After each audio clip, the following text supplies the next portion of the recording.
Don't forget, people are waiting for your smile to brighten their day. Don't look down on yourself. You're a blessing.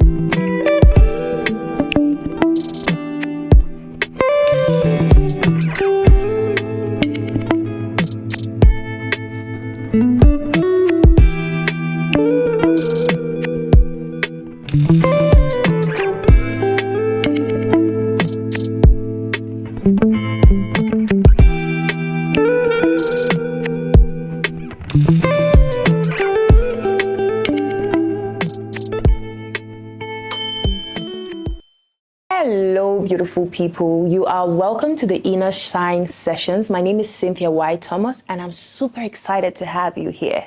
If you have ever looked at yourself in the mirror wishing you liked what you saw or what was looking right back at you, this video is exactly, and it was made specifically for you, just to suit your authentic self. Today, I'm going to be sharing with you something that has completely transformed how I do my makeup. It is called the Innershine method. This brings a psychology-backed approach to your beauty routines and your beauty regimens to help you actually pull yourself better. And you know one thing, when you do these things, you should really ask yourself the reasons why and how you want to show up. Because the most important thing is how you perceive yourself, how you treat yourself, how you appreciate those features that has been given to you. How do you want to bloom? Is my first question to you. Do you even want to bloom? Or you just want to blend in and look like every other person? So before we jump in, let me tell you why I'm very passionate about this. Let's say 7 to 9 years ago, while I was doing my pre-med, I was a student that couldn't even go to check the mail without putting on makeup. I couldn't go to class without putting on makeup. And the flip side is I couldn't really do it. I was just doing it because I noticed students were doing it in school. I just wanted to blend in. Guys, my brow arc was here. I really wish I saw a picture that I could show you how I was ignorant at what I was doing. And I really wanted to learn. I didn't just want to go out. Everybody was putting on something, so I wanted to put it on, but I didn't know how to. Until I went to meet one of my cousins who had a friend that was a makeup artist in school then. And then she said, my cousin really wants to learn this thing, but she doesn't even know how to. I was so happy to learn from her. I can remember that day she picked up, there was so much professionalism in how she was explaining. And I think that was how I fell in love with makeup. But you know, that wasn't the end of it, because I really knew that there was more healing that needed to be done between our beauty and, you know, our confidence. Permit me to bring in the Bible. The Bible says, arise and shine, for the glory of the Lord has risen upon you. So whatever you're looking for in colors, palettes, it's already within you. You just have to see it and move with it. Let's talk about the science of it, because it's not just about the good stuff. About how our mirror dialogue is being influenced by our internal dialogue. What I'm trying to say is, when you look at yourself in the mirror, what you see is directly influenced by what you expect to see. So if you have an expectation of what you term perfect, when you look at yourself in the mirror and you do not see what you term perfect, when you look at yourself, believe me, you may not see yourself in that wonderful or fearful light. And you have to agree that the person that made you took his time to put everything that you see for you to appreciate.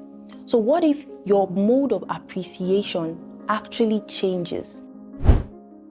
Now we're going to be practicing our mirror affirmation, and you're going to be telling yourself, if possible, when you wake up in the morning or when you just find yourself in front of the mirror with your spare time. So you're going to say to yourself, good morning, beautiful.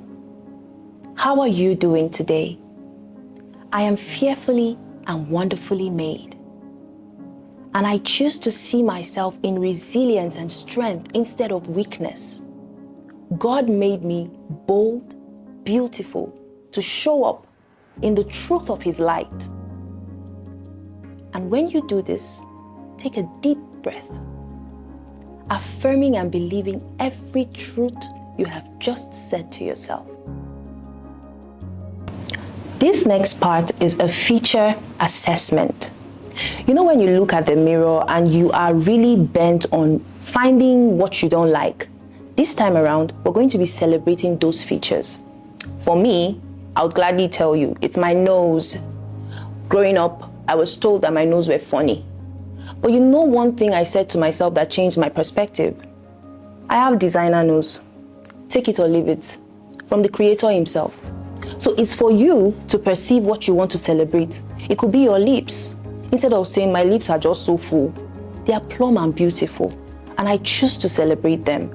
My eyes may seem so small, but I love to enhance what I see, because the more I look at myself, I realize that I'm more than I thought. How about celebrating instead of criticizing? So for those of us that actually look at the mirror more often than the others, we're going to be practicing something, most especially maybe when you're doing your makeup. Even if your makeup is just for 5 minutes or your skincare routine is just for 5 minutes, you're not going to rush through this. You're going to take your time and you're going to remind yourself of how much you're going to celebrate every feature you see while doing this. And when you do this, do not forget that when you step out, that very radiance you saw is what you're going to take out there. That enhancing love that God has put within you is for you to shine it, for people to see and thank Him for what He's doing in you. One more thing, I don't want you going around learning people's techniques just because you want to look like them. I want you to go out doing all these things just to look like yourself, because you are wonderfully and fearfully made. I love you.